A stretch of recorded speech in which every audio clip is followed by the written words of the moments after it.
Fast 100 में नमस्कार, मैं हूं आपके साथ अनुराग मुस्कान। नमस्कार, मैं हूं आंचल आनंद और शुरुआत करते हैं नए मुख्यमंत्री की से जुड़ी खबरों से। बीजेपी नेता देवेंद्र फडणवीस महाराष्ट्र के नए मुख्यमंत्री बन गए हैं। मुंबई के वानखेड़े स्टेडियम में देवेंद्र फडणवीस ने मैं हूं आपके साथ अनुराग मुस्कान। नमस्कार, मैं हूं आंचल आनंद और शुरुआत करते हैं नए मुख्यमंत्री की से जुड़ी खबरों से। बीजेपी नेता देवेंद्र फडणवीस महाराष्ट्र के नए मुख्यमंत्री बन गए हैं। मुंबई के वानखेड़े स्टेडियम में देवेंद्र फडणवीस ने सीएम पद की शपथ ली। राज्यपाल सी विद्यासागर राव ने देवेंद्र फडणवीस को पद और गोपनीयता की शपथ दिलाई। देवेंद्र फडणवीस महाराष्ट्र के 18वें और बीजेपी के पहले सीएम बने हैं। महाराष्ट्र के सीएम के तौर पर देवेंद्र फडणवीस ने मराठी में शपथ ली। शपथ लेते वक्त जनता ने जोरदार तालियों के साथ उनका स्वागत किया। 44 साल के देवेंद्र फडणवीस को 28 अक्टूबर को विधायक दल का नेता चुना गया था। फडणवीस ने महज 22 साल की उम्र में नागपुर नगर पालिका में पार्षद बतौर सियासी सफर शुरू किया था। 1997 में 27 साल की उम्र में फडणवीस नागपुर शहर के सबसे युवा मेयर बने थे। फडणवीस ने 1999 में पहली बार विधानसभा चुनाव लड़ा और जीत हासिल की थी। 2013 में उन्हें महाराष्ट्र बीजेपी के अध्यक्ष की जिम्मेदारी दी गई। मौजूदा चुनाव में फडणवीस नागपुर दक्षिण पश्चिम विधानसभा सीट से 1 लाख से ज्यादा वोटों से जीते। मुख्यमंत्री देवेंद्र फडणवीस के साथ साथ कैबिनेट और 2 राज्य मंत्रियों ने भी शपथ ली। सभी को सीएम के बाद बारी बारी से शपथ दिलाई गई। महाराष्ट्र बीजेपी के वरिष्ठ नेता एकनाथ खड़से और महाराष्ट्र बीजेपी के पूर्व अध्यक्ष सुधीर मुनगंटीवार ने कैबिनेट मंत्री के तौर पर शपथ ली। बोरीवली से विधायक विनोद तावड़े ने भी कैबिनेट मंत्री के तौर पर शपथ ली। इनके बाद गुजरात मूल के प्रकाश मेहता को कैबिनेट मंत्री की शपथ दिलाई गई। पश्चिमी महाराष्ट्र के चंद्रकांत पाटिल को भी कैबिनेट में जगह मिली है। पाटिल संघ और अमित शाह के करीबी माने जाते हैं। पाटिल के बाद विष्णु सावड़े ने मंत्री पद की शपथ ली। दिवंगत बीजेपी नेता गोपीनाथ मुंडे की बेटी पंकजा मुंडे को भी कैबिनेट में जगह मिली है। पंकजा की शपथ लेते वक्त लोगों ने तालियां बजाकर उनका स्वागत किया।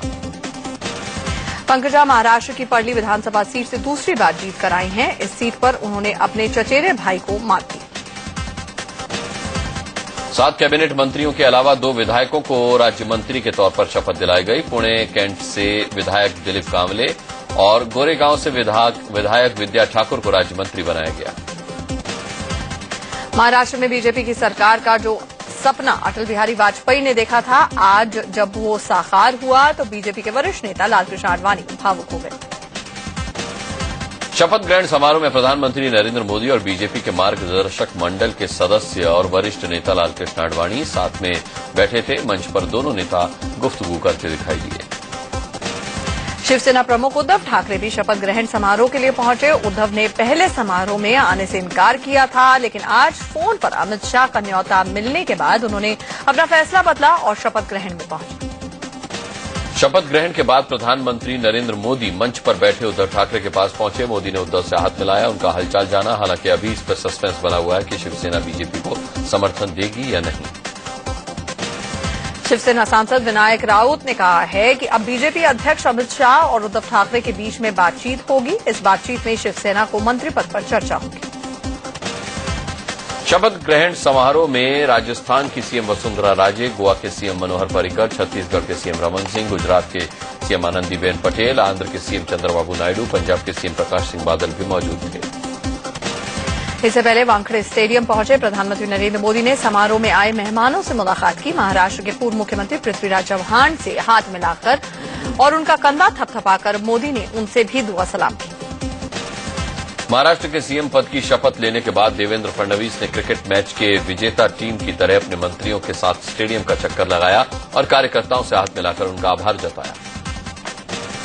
करीब 40,000 की क्षमता वाले वानखेड़े स्टेडियम में बीजेपी समर्थकों से खचाखच भरा हुआ था। स्टेडियम का नजारा देखकर लग रहा था कि मानो कोई क्रिकेट मैच चल रहा हो। बीजेपी कार्यकर्ताओं ने जमकर नारेबाजी की। सीएम फडणवीस के होम टाउन नागपुर में उनकी ताजपोशी के बाद कार्यकर्ताओं ने जमकर आतिशबाजी करके जश्न मनाया। फडणवीस नागपुर के सबसे युवा मेयर रह चुके हैं। महाराष्ट्र में नई सरकार के आगमन का असर शेयर बाजार में भी देखने को मिला है। सेंसेक्स 519 अंकों की जबरदस्त उछाल के साथ 27,866 के नए ऐतिहासिक स्तर पर बंद हुआ। वहीं एनएसई के निफ्टी में भी जोरदार उछाल देखने को मिला। 153 अंकों की बढ़त के साथ 8,322 के स्तर पर वो बंद हुआ। सरदार पटेल की 130वीं जयंती के मौके पर दिल्ली में पीएम ने रन फॉर यूनिटी को हरी झंडी दिखाकर रवाना किया। पीएम ने जैसे ही हरी झंडी दिखाई, करीब 10,000 लोगों का हुजूम दौड़ पड़ा।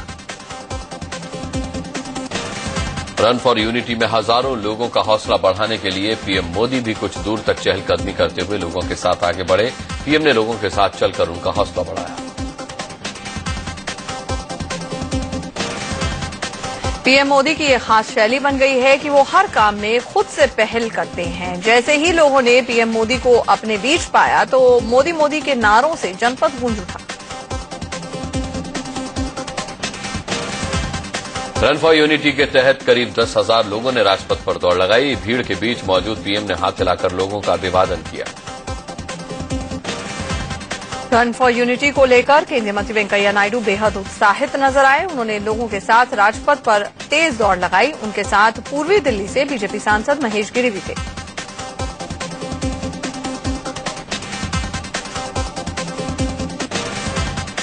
श्रद्धांजलि के बाद पीएम ने रन फॉर यूनिटी को लेकर विजय चौक पर आयोजित सभा को संबोधित करते हुए सरदार पटेल को याद किया। उन्होंने करीब 15 मिनट तक भाषण दिया।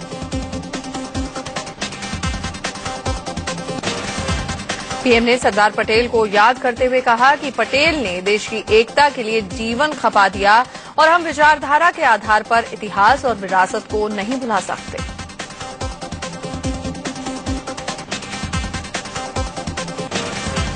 पीएम ने कहा कि जो इतिहास को भुला देते हैं, इतिहास नहीं बना पाते। पीएम ने 84 के दंगों को याद करते हुए कहा कि 30 साल पहले देश की एकता पर बड़ा दाग लगा।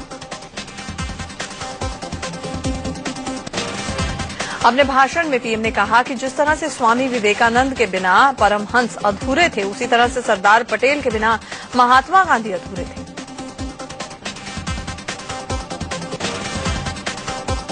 विजय चौक से प्रधानमंत्री नरेंद्र मोदी ने संदेश दिया। उन्होंने कहा कि राज्य अनेक, राष्ट्र एक, रंग अनेक, तिरंगा एक।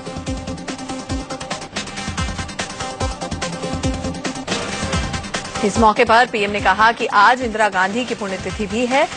इस लाइन के अलावा पीएम इंदिरा गांधी पर बाकी कुछ नहीं बोले।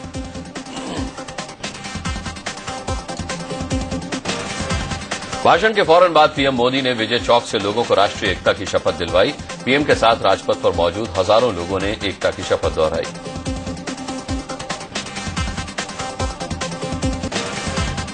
दौड़ से पहले पीएम ने पटेल चौक पर सरदार पटेल को श्रद्धांजलि दी।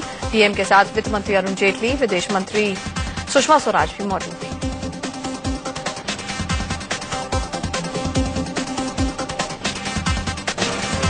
दिल्ली में राजपथ पर रन फॉर यूनिटी के लिए 3 किलोमीटर लंबी दौड़ हुई, जिसमें नेताओं, खिलाड़ियों समेत हजारों लोगों ने हिस्सा लिया। दौड़ सुबह करीब 8:15 बजे शुरू हुई।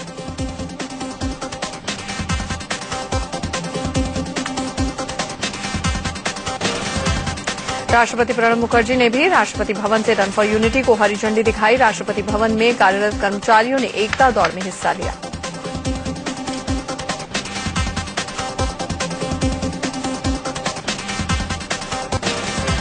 मुंबई में मरीन ड्राइव पर रन फॉर यूनिटी का आयोजन किया गया। राज्यपाल ने हरी झंडी दिखाकर लोगों को दौड़ के लिए रवाना किया।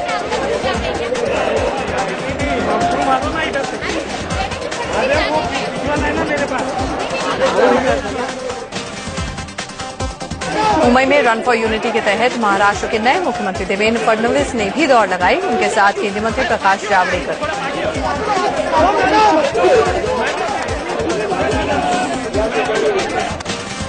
इस मौके पर केंद्रीय मंत्री प्रकाश जावड़ेकर, देवेंद्र फडणवीस और महाराष्ट्र के गवर्नर सी विद्यासागर राव समेत कई लोगों ने एकता की शपथ ली।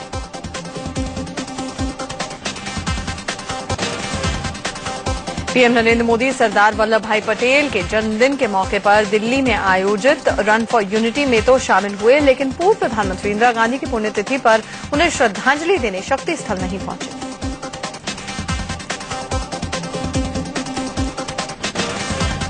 हालांकि ट्विटर के जरिए और विजय चौक पर कार्यक्रम में भाषण के दौरान प्रधानमंत्री नरेंद्र मोदी ने देश की पूर्व प्रधानमंत्री इंदिरा गांधी को श्रद्धांजलि अर्पित की।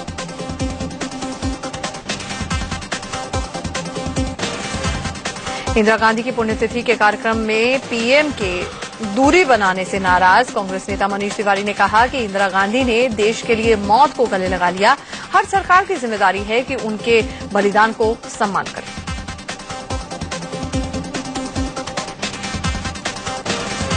आज देश की पहली महिला प्रधानमंत्री इंदिरा गांधी की 30वीं पुण्यतिथि भी है। पीएम मोदी शक्ति स्थल नहीं पहुंचे, लेकिन इस मौके पर राष्ट्रपति प्रणब मुखर्जी ने शक्ति स्थल पहुंचकर इंदिरा गांधी को श्रद्धांजलि दी।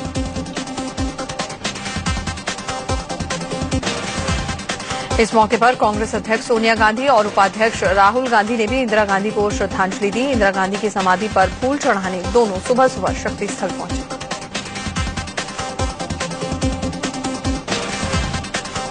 इंदिरा गांधी की पुण्यतिथि के मौके पर शक्ति स्थल पर श्रद्धांजलि सभा का आयोजन किया गया, जिसमें पूर्व पीएम मनमोहन सिंह समेत कई नेता शामिल हुए।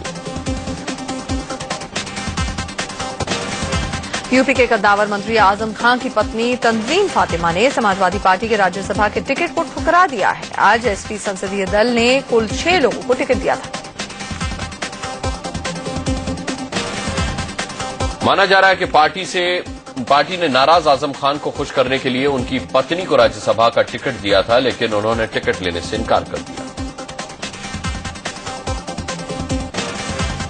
वहीं समाजवादी पार्टी ने राज्यसभा सांसद अमर सिंह को दोबारा टिकट न देकर उन्हें तगड़ा झटका दिया है। राज्यसभा की 11 सीटों के लिए 20 नवंबर को चुनाव होंगे।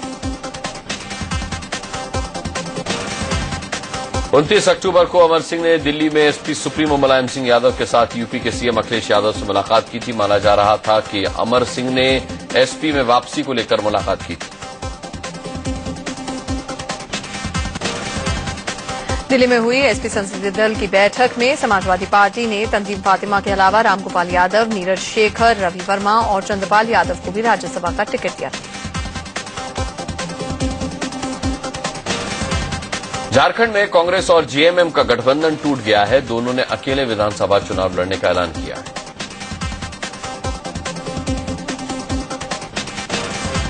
लखनऊ में गृह मंत्री राजनाथ सिंह के बेटे और बीजेपी नेता पंकज सिंह केंद्रीय मंत्री उमा भारती के सुरक्षा कर्मियों से भिड़ गए। दोनों के बीच में जमकर झड़प हुई।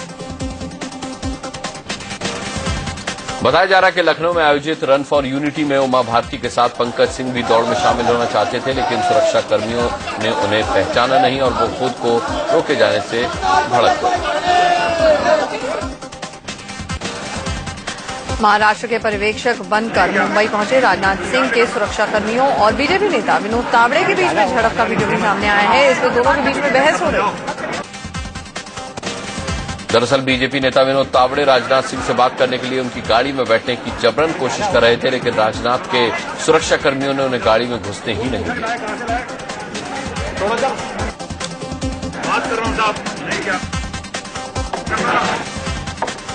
जब तावड़े सुरक्षा कर्मियों के मना करने पर भी उनकी गाड़ी में बैठने लगे, तब गार्ड्स ने तावड़े को कड़ी फटकार लगाई, जिसके बाद दोनों लोगों ने तानातनी की।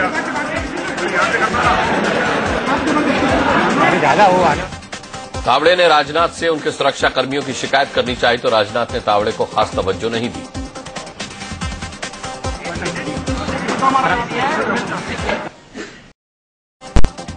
दिल्ली के पटियाला हाउस कोर्ट ने पूर्व दूरसंचार मंत्री ए राजा और डीएम के नेता कनिमोड़ी के खिलाफ आरोप तय कर दिए हैं। प्रवर्तन निदेशालय की ओर से दायर आरोप पत्र पर कोर्ट ने आदेश दिया।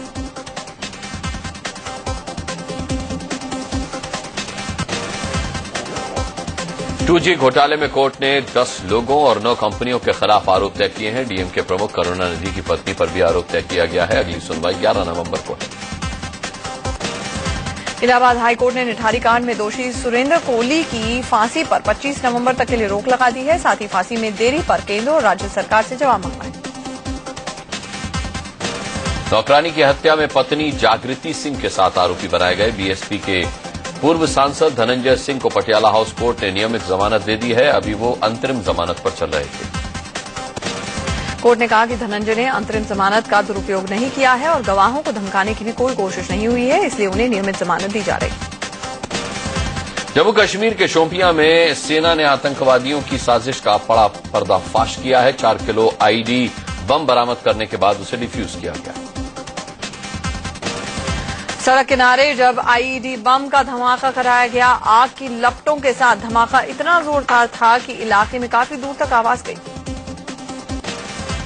केंद्र ने दिल्ली मुंबई राजमार्ग पर इलेक्ट्रॉनिक टोल संग्रहण यानी कि ईटीसी प्रणाली की आज से शुरुआत कर दी।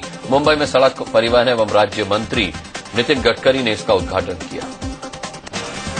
रिलायंस इंडस्ट्रीज के मुखिया मुकेश अंबानी अपनी पत्नी नीता अंबानी के जन्मदिन का जश्न मनाने के लिए परिवार सहित कल वाराणसी पहुंच रहे हैं। उनके साथ कई फिल्मी हस्तियां भी होंगी। तय कार्यक्रम के मुताबिक मुकेश नीता अंबानी के साथ बाबा विश्वनाथ का 2.5 मन दूध से अभिषेक करेंगे। इसके बाद सभी सेलिब्रिटीज गंगा आरती में शामिल होंगे। ग्वालियर में एमपी के मुख्यमंत्री शिवराज सिंह चौहान का हमशक्ल लोगों के बीच में सुर्खियां बना हुआ है। वो देखने में बिल्कुल शिवराज जैसे लगते हैं।